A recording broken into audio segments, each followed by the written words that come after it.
الحمدللہ رب العالمین وصلی اللہ علی شہنشاہ انبیاء علیہ طیبین الطاہرین المعصومین خصوصاً علی سر اللہ فی کل موجود و نور اللہ فی کل مشہود حجت اللہ الموجود رحمت دارین المحیط بالمشرقین والمغربین مدینۃ للمثقلین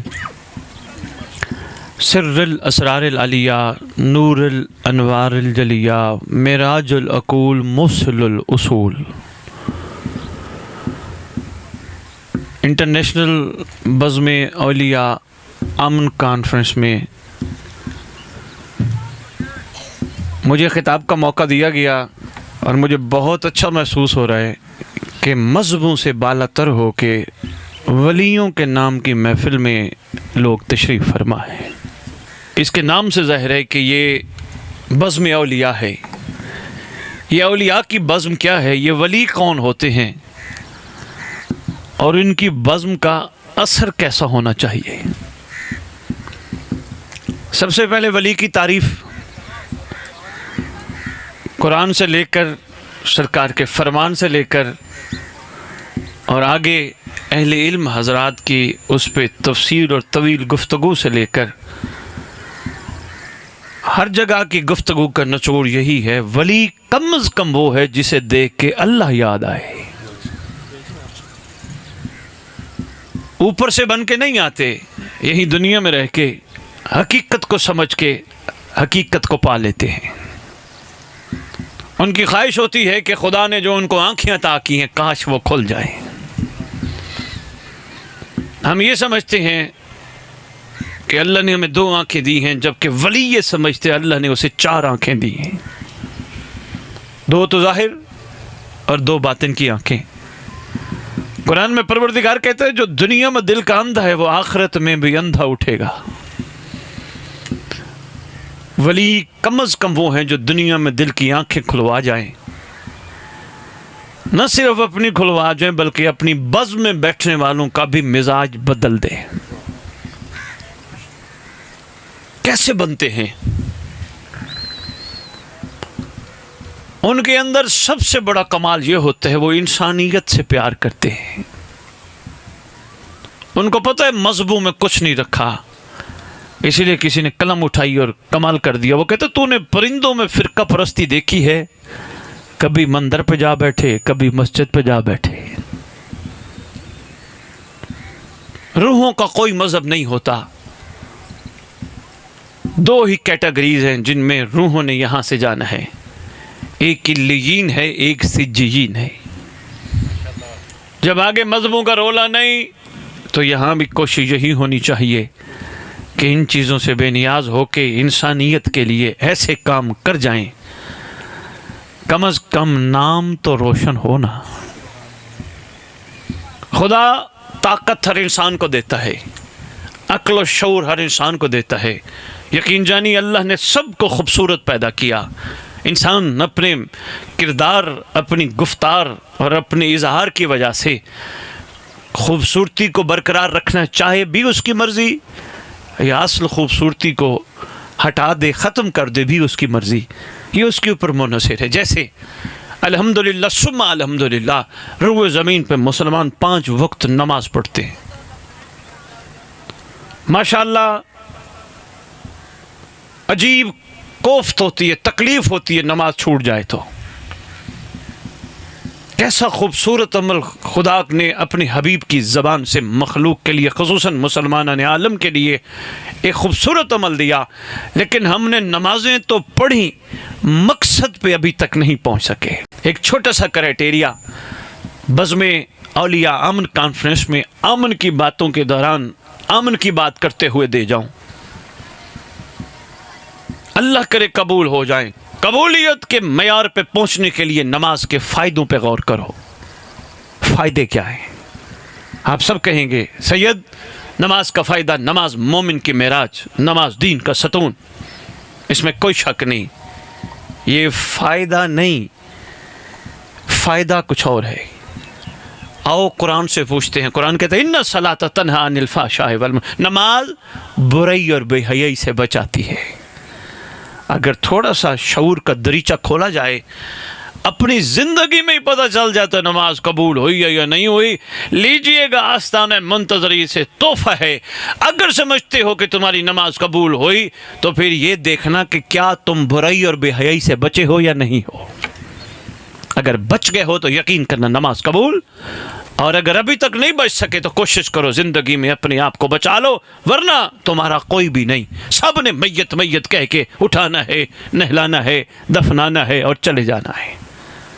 ڈاکٹر علامہ اقبال اللہ مقام ہو یہی تو کہتے ہیں، کسی کا بن نہ بن اپنا تو بن۔ کیوں نماز پڑھائی تھی؟ اب تھوڑی سی اس کو میں، اور علماء مشائخ بیٹھے ہیں، میں ان کی خدمت میں ایک چھوٹی سی اور گزارش کرتا جاؤں۔ الحمدللہ میرا پیغام مذہب کے نظام سے ایک طرف ہے، اور ثم الحمدللہ مسلسل یہی دے رہا ہوں۔ چھوٹی سی گزارش کرتا جاؤں، متفق ہیں یہ سب لوگ کہ نماز جب تک لڑکی کا سن اس تک نہ پہنچے، اور لڑکی کا سن اس تک نہ پہنچے، نماز واجب نہیں۔ پوچھو جی بالغ ہوں تو نماز واجب ہے۔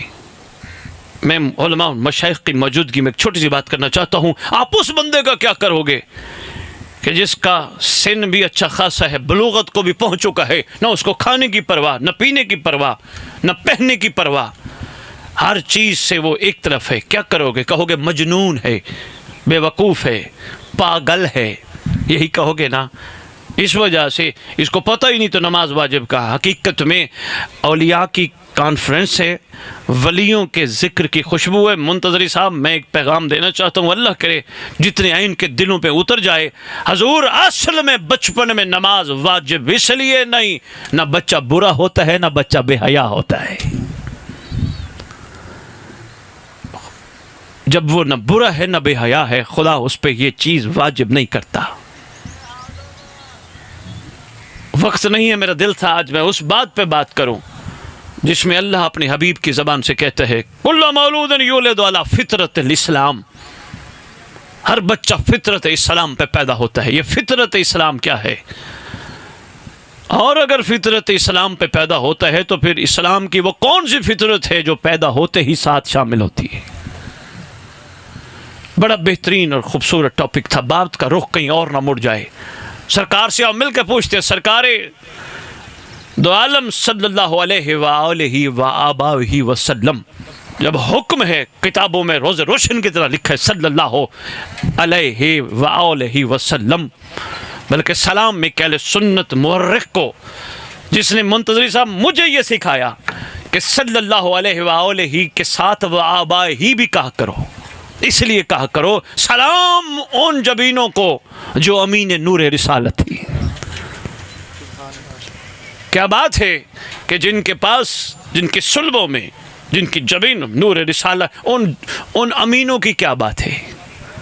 رات میں زمزم پہ پڑھ رہا تھا، کیا بات ہے جناب عبد المطلب علیہ السلام کی، جناب اسماعیل کی ایڑیوں کے رگڑنے سے نکلنے والے چشمے کا کنواں جناب نے کھدوایا، پانی تو تھا، کھدوایا۔ بلکہ یہاں تک قطب میں لکھا ہے جناب اسماعیل کی والدہ نے، چلو قربانی پہ بات آگئی، ایک چھوٹا سا تحفہ، گھبرا تو نہیں گئے؟ جناب اسماعیل کی والدہ نے جہاں سے ایڑیاں رگڑنے سے پانی کا چشمہ نکلا، بی بی نے چشمے کے ارد گرد چھوٹی سی پتھروں کی باڑ لگا دی۔ تیرے میرے نبی سے پوچھا گیا تھا، یہ باڑ لگا دی، یہ پانی تو بڑا وافر مقدار میں، تو اس کی حقیقت کیا ہے؟ مسکرا کے فرماتے ہیں اگر خدا رحم کرے، پہلے فرماتے ہیں خدا رحم کرے اسماعیل کی والدہ پر، اگر وہ باڑ نہ لگاتی تو کائنات کو زمزم ہی سیراب کرتا۔ سبحان اللہ۔ چلو بات قربانی پہ آگئی، ایک تحفہ اور دے جاؤں، ہے نا 2-4 منٹ میرے پاس حضور؟ بہت شکریہ، بہت شکریہ، شکر گزار ہوں۔ یہ قربانی حکم تھا اپنی پیاری چیز کو قربان کرو۔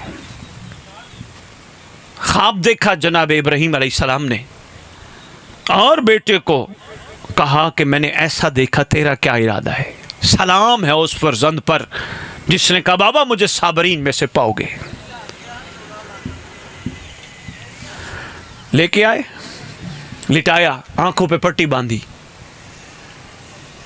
ایک دفعہ نہیں, دو دفعہ نہیں, تین دفعہ, تیسری دفعہ اپنے گوڈے ٹیک کر سرکار ابراہیم نے بڑے زور سے چھری چلائی. چھری چلانے کے بعد مطمئن ہو گئے کہ میری قربانی بارگاہ خداوندی میں قبول ہو گئی. جب آنکھوں سے پٹی کھلی تو دیکھا جناب اسماعیل کھڑے تھے اور دمبا ذبح تھا. اسی وقت رب کی بارگاہ میں گزارش کی گئی, پروردگار ہم تو اچھی نیت کے ساتھ تیری بارگاہ میں قربانی پیش کر رہے تھے, کیا ہماری قربانی قبول نہیں ہوئی؟ فرمایا نہیں, تیری قربانی ابراہیم قبول ہے, لیکن ہم سے برداشت نہیں کہ ہم اسماعیل کو ذبح کروا دیتے, کیونکہ اسماعیل کے صلب میں محمد کا نور ہے.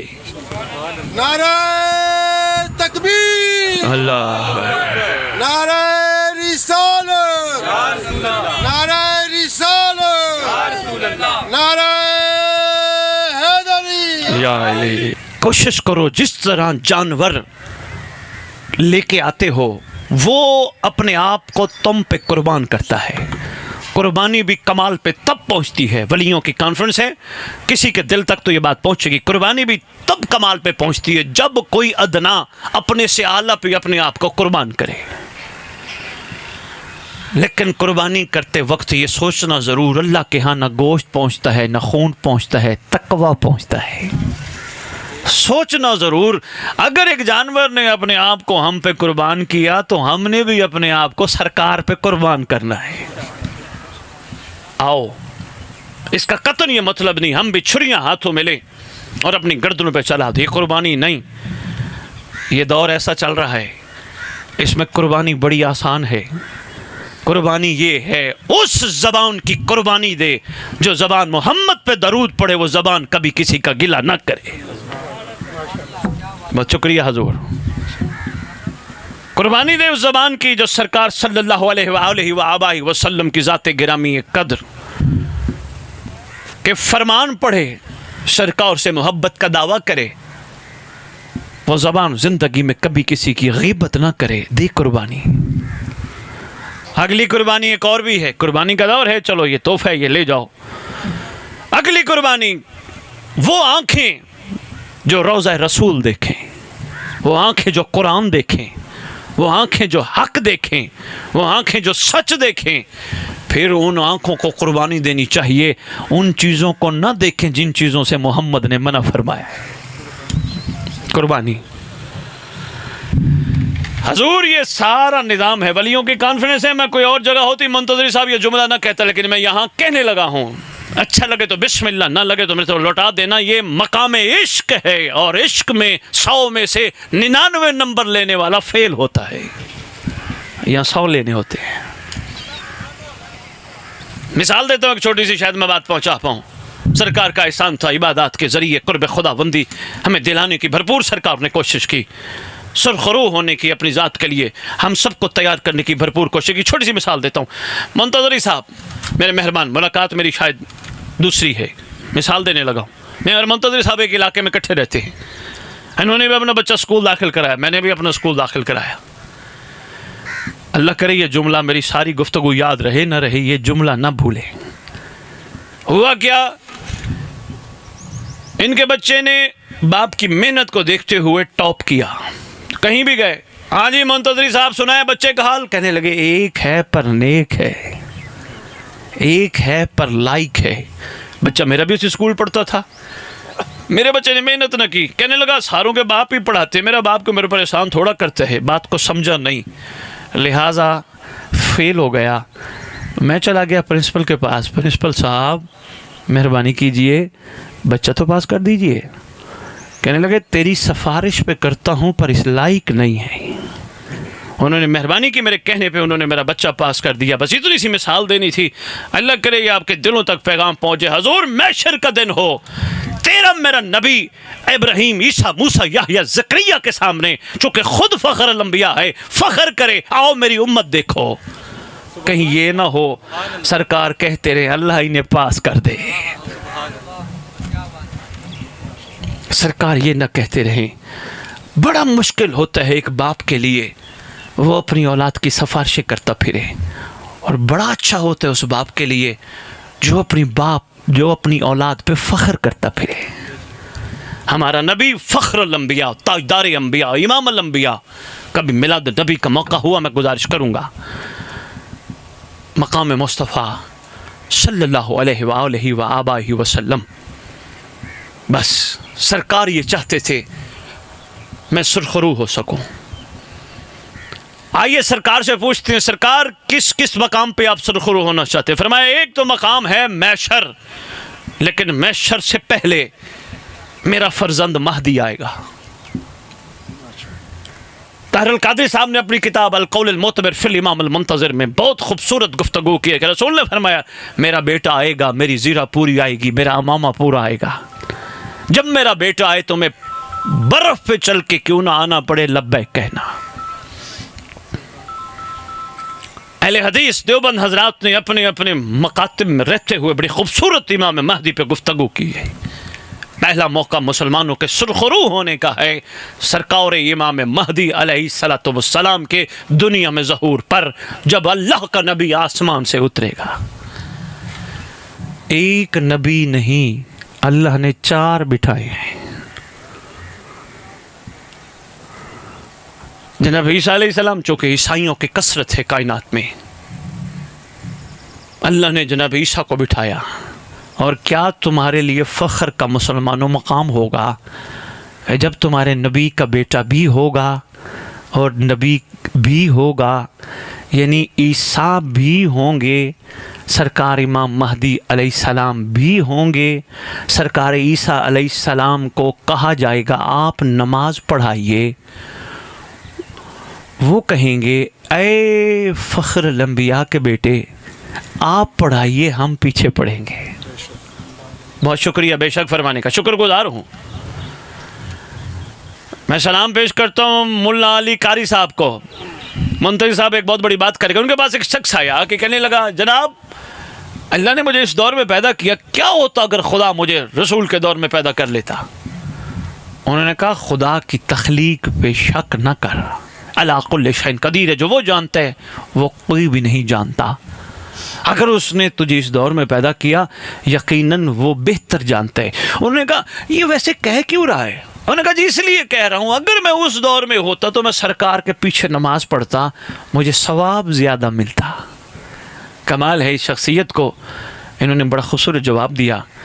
یہ کہتے ہیں اپنی یہ حسرت مرنے نہ دے، ایک دن محمد کا محمد بیٹا آئے گا انشاءاللہ، کعبے میں صف ان کی امامت میں پیچھے کھڑی ہوگی اور ایسی کمال صف ہوگی، وہ لوگ ہوں گے جنہوں نے صرف رسول کو نہیں رسول کی بھی مانی ہوگی۔ بس وقت زیادہ طویل نہ ہو جائے، مہمان ہیں آپ سب، ہمارے بھائی ہیں ہمارے منتظری صاحب، میں میزبان کی حیثیت سے آپ کے سامنے حاضر ہوں۔ دل تھا میں جلدی آؤں، طویل خطاب ہو، لیکن مجبوری تھی، مجھے کہیں تو جگہ جانا تھا، اس وجہ سے میں لیٹ ہو گیا۔ لیکن امید کرتا ہوں جتنی گزارشات میں نے آپ کی خدمت میں پیش کی ہیں یہ ضائع نہیں ہوگی۔ ضرور سوچئے گا، دعا کرتے ہیں کہ پروردگار نفس نے ہم پہ غلبہ پا لیا، اپنے لیول پہ ہم خوش ہیں اور ہم اپنے لیے جی رہے ہیں، ابھی تک سرکار نے نہیں کہا تو میرا ہے۔ منتظر صاحب صرف 1 سے 1.5 منٹ میں دعا سے پہلے ایک چھوٹی سی بات سامنے آ گئی، سارے ماشاءاللہ علماء مشائخ بیٹھے ہیں، میں ان کی خدمت میں گزارش کر جو میں گیا حضور چلتے چلتے کسی سفر میں تونسا شریف، ایک باریش ماشاءاللہ اہل سنت بزرگ مجھے ملے، گاڑی رکی، قدرتی رکی گاڑی، تو ان سے میری سلام دو ملاقات ہوئی، کہنے لگے بیٹا کہاں سے ہو؟ میں نے بتایا۔ نام کیا ہے؟ میں نے کہا سید۔ یہ کہتے لفظ سید کو سلام ہے۔ فرمانے لگے، میں نے کہا جی بڑی بات ہے، آپ نے ملتے ہیں لوگ لیکن بہت کم ہوتے ہیں جو لفظ سید کو سلام کرتے ہیں، آپ لگتے کو کمال ہو، کوئی راز کی بات تو ہمیں بتاؤ۔ لو جی انہوں نے جو بات کی ہے بس وہی بات آپ کو بتانی ہے۔ مجھے کہنے لگے میں 55 سال عبادات کرتا رہا، میں نے 5 نمازیں، نماز شب، اس کے علاوہ تراویاں، میں نے کوئی چیز بھی زندگی میں کسی وقت بھی عبادت کی نہیں چھوڑی، مسلسل کرتا رہا۔ 55 سال بعد پتہ نہیں ایک دن بیٹھے بیٹھے خیال آیا کہ یار میں تو اتنا کر رہا ہوں، سرکار نے ابھی کوئی مہر نہیں لگائی، میں تو بس صرف یقین یہ کر رہا ہوں کہ میں بس ٹھیک ہوں، میری ہر چیز ٹھیک ہے، میں اوکے ہوں، مجھے لوگوں نے کہہ دیا تیری کیا بات ہے؟ تو میں نے کہا واقعی میری تو کیا ہی بات ہے۔ کہنے لگا نہیں، یہ تیرا ایمان ادھورا ہے، کوشش کر، مرنے کے بعد بھی تو نے اولاد سے علیحدہ ہو جانا ہے، کوشش کر، ابھی فیصلہ کر۔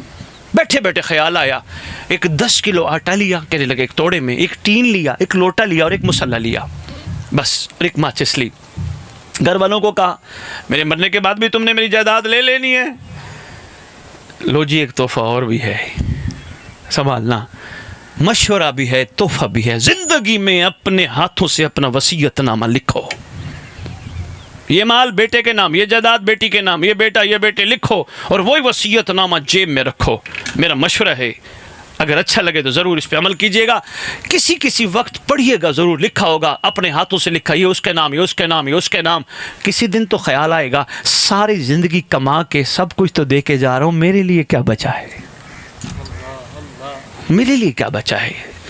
جب یہ خیال ہے پھر یقین کرنا میرے لیے میرے اللہ کا رسول بچا ہے، اور میرا اگر ہے ہی وہ بچنے کے بعد تو پھر میں زندگی میں کیوں نہ اس کو بچا لوں۔ کہنے لگے میں نے اولاد کو کہا میرے مرنے کے بعد بھی تم نے سب چیز پہ قبضہ ہی کر لینا، تو میں پہلے زندگی میں ہی دے دیتا ہوں، لے جاؤ سب کچھ، لیکن آج کے بعد مجھے فارغ ختم سمجھو دنیا سے۔ انہوں نے کہا کی ہو گیا پیو جی؟ انہوں نے کہا چھڑ دو، بس ختم سے لکھ کے سارا کوئی دے کے چار چیزیں لے کے کہتا میں پہاڑ پہ چلا گیا، وہاں جا کے میں نے گریا شروع کیا۔ ایک روٹی پکاتا تھا سارا دن، آدھی روٹی، اگلے دن وہ آدھی روٹی، جب بھوک لگتی تھی ایک چھوٹا سا ٹکڑا لے کے پانی سے، کہتا تھا بس اس نفس کمینے کو شکست جو دینی ہے۔ اس نے پہلے بھی بڑا ذلیل کیا، 4 انگلیوں کو کہتے ہیں معاملہ ہے، یہاں سے یہاں تک، اس کو کوئی پتہ نہیں ہوتا پیٹ میں آ کیا رہا ہے، ان 4 انگلیوں کے لیے میں پتہ نہیں کیا سے کیا کر جاتا ہوں۔ سلام ہے ان کے معیار سوچ کو۔ کہنے لگے نیت یہ تھی مرتا مرتا مر جاؤں گا، واپس نہیں آؤں گا جب تک مہر نہیں لگے گی۔ ایسا ہی ہوا، کہنے لگے میں وہیں رہتا، سالن چھوڑ دیے، بس روٹی، سوکھی روٹی، تھوڑا کمزور ہو گیا، آہستہ آہستہ کیفیت یہ ہوگی، اٹھنا بیٹھنا بھی بڑا مشکل ہو گیا، پانی نیچے سے بھر آتا تھا، بس اسی سے گزارا کرتا تھا۔ مختصر یہ مجھے کہنے لگے سید 38 دن شام کو نماز عشاء کے بعد کافی دیر میں روتے روتے سو جاتا تھا کہ میرا کوئی بھی نہیں سوائے تیرے، ایک دفعہ تو کہہ دے کہ تو میرا ہے۔ بھول گئی ہر چیز، تھوڑی سی مجھے مشکل پیش آئی اس کمینے کو، کیونکہ میں نے پالا نفس کو خود تھا، اب شکست دیتے ہوئے بھی تھوڑی مشکل پیش آئی۔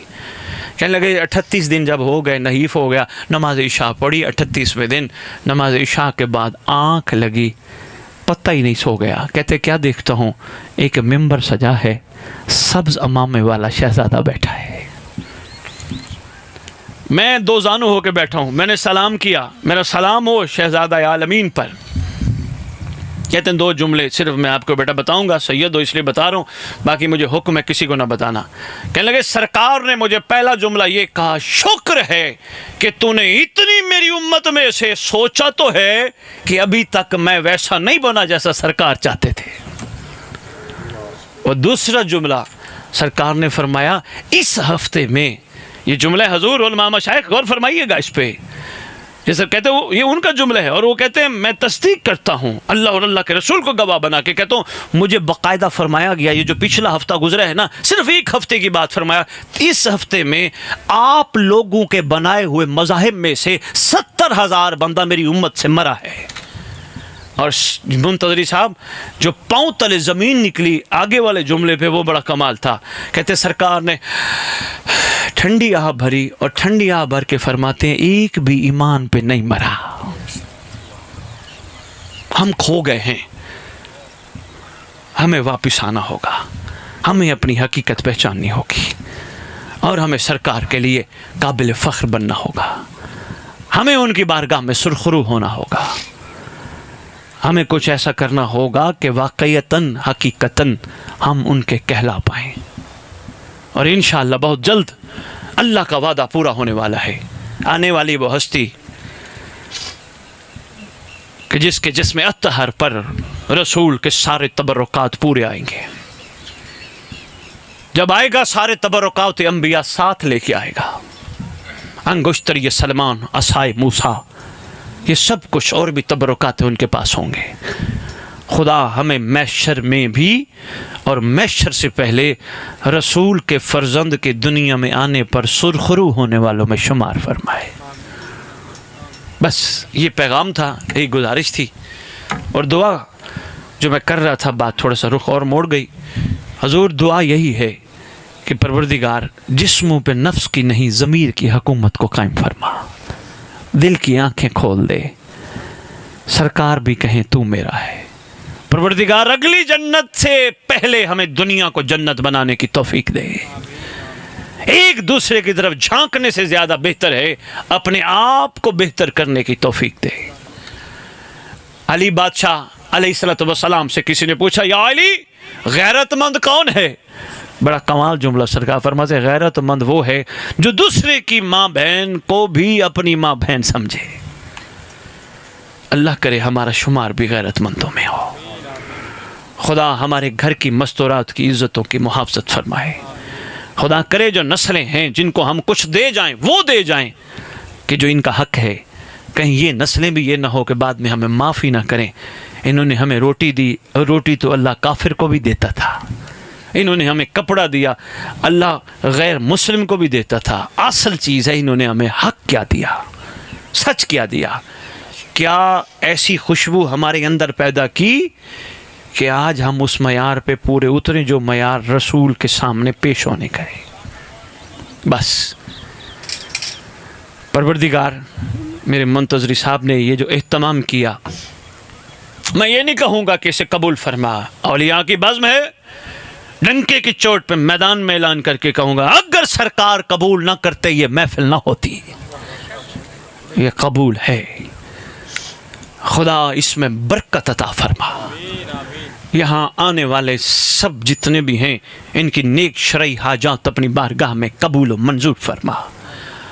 خدا ان کو رسول کے بیٹے کا سامنا کرنے کی توفیق عطا فرما، رسول کے بیٹے کا ساتھ دینے کی توفیق عطا فرما۔